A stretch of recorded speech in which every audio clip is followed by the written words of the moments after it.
দুর্দান্ত রাজশাহীর বোলারদের তছনছ করে ওসমান খানের সেঞ্চুরিতে বিপিএলে মিরপুরে সর্বোচ্চ রানের রেকর্ড। কুয়াশায় মোড়ানো শুক্রবারের শীতের দুপুরে মিরপুর ব্যাট হাতে ঝড় তুলেন ওসমান খান।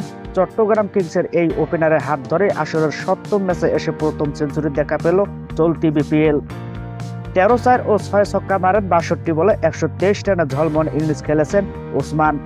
পাকিস্তানি এই ওপেনারের ঝড়ো ব্যাটিংয়ে ২১৯ রানে বড় সংগ্রহ পেয়েছে চট্টগ্রাম কিংস। এর আগে মিরপুরে ২১৮ রানের রেকর্ড সংগ্রহ ছিল খুলনার। ২০২০ বিপিএলে কুমিল্লা ভিক্টোরিয়ান্সের বিপক্ষে এমন ইনিংস খেলেছিলেন কুমিল্লা। এছাড়া বিপিএল সর্বোচ্চ দলীয় সংগ্রহ রেকর্ড রংপুরের। ২০১৯ সালে চট্টগ্রামের মাটিতে স্বাগতিকদের বিপক্ষে ৪ উইকেটে ২৩৯ রান তুলেছিলেন তারা। এছাড়া বাদবাকি বড় ইনিংসগুলো সব চট্টগ্রামের মাঠেই হয়েছে।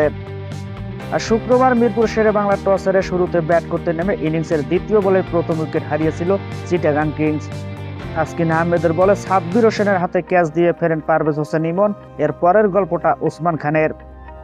দুর্বার রাজশাহীর বোলারদের উপর দিয়ে ঝড় বইয়ে দিয়েছেন পাকিস্তানের এই ওপেনার। ওসমান খানকে অন্য প্রান্তে দারুণ সঙ্গ দিয়েছেন ইংলিশ ব্যাটার গ্রাহাম ক্লার্ক। দুজনেই মিলে দ্বিতীয় উইকেটে ৬৩ বলে ১২০ রানের জুটি গড়েন।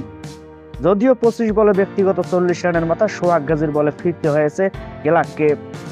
তৃতীয় উইকেটে মোহাম্মদ মিঠুনকে নিয়ে ৬৩ রানে জুটি গড়েন ওসমান খান। নিজের রানটাও ততক্ষণে ফিরতে ছাড়িয়ে সেঞ্চুরির পথে।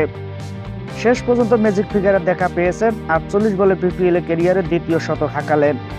২০২৩ বিপিএলে চট্টগ্রাম চ্যালেঞ্জারের হয়ে খুলনা টাইগার্সের বিপক্ষে সেঞ্চুরি হাঁকিয়েছিলেন ওসমান খান।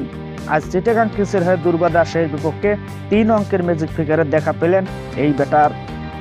শেষ পর্যন্ত ওসমান খান থামলেন ৬২ বলে ১২৩ রানের মাথায় তাসকিন আহমেদের শিকার হয়ে।